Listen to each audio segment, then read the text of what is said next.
This is Hollywood, brought to you as a sustaining program, yet your company's name could be seen and heard here.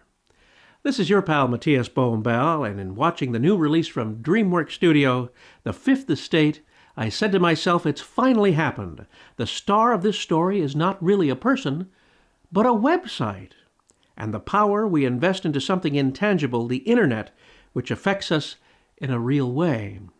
If anything might be gleaned from this real-life story based on WikiLeaks founder Julian Assange, it would be that the seeker of his own truth is ultimately the strong one. Of course, that's been long established, way before the internet, and even films for that matter. The movie stars Benedict Cumberbatch in the role of Assange and Daniel Bruhl, who was so good in Rush.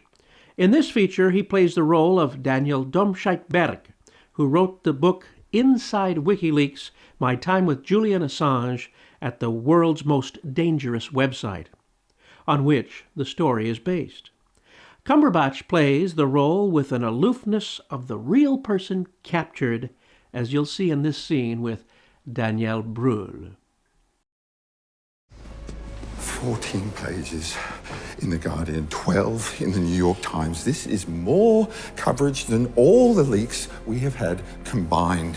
We are winning an information war, which goes beyond any short-term alliance we have with the mainstream media. Do you want to throw it all away because you fear that some US government informer might come to harm? These are human beings, Julian. And their lives are at stake. Well, what about the lives of the soldiers and the civilians involved in these conflicts? Death squads, unreported civilian casualties, countless incidents of friendly fire. This is information the world needs to know. So the next time you find yourself lecturing me about this organization, please try to remember why I created it and why I hired you to help me. If you've sharp eyes, you'll have also noticed the excellent actor David Thewlis in that scene, who plays a newspaperman at the English rag The Guardian. Other fine actors you'll see include Stanley Tucci, who elevates anything in which he appears, and my recent discovery from the movie Runner, Runner, Anthony Mackie, who plays Sam Coulson. The term Fifth Estate is used to describe any group in society other than the clergy, which is the first estate, the nobility, the second estate, the commoners, the third estate, and the press, the fourth estate. Overall, I did not find this to be a great film or even a memorable film.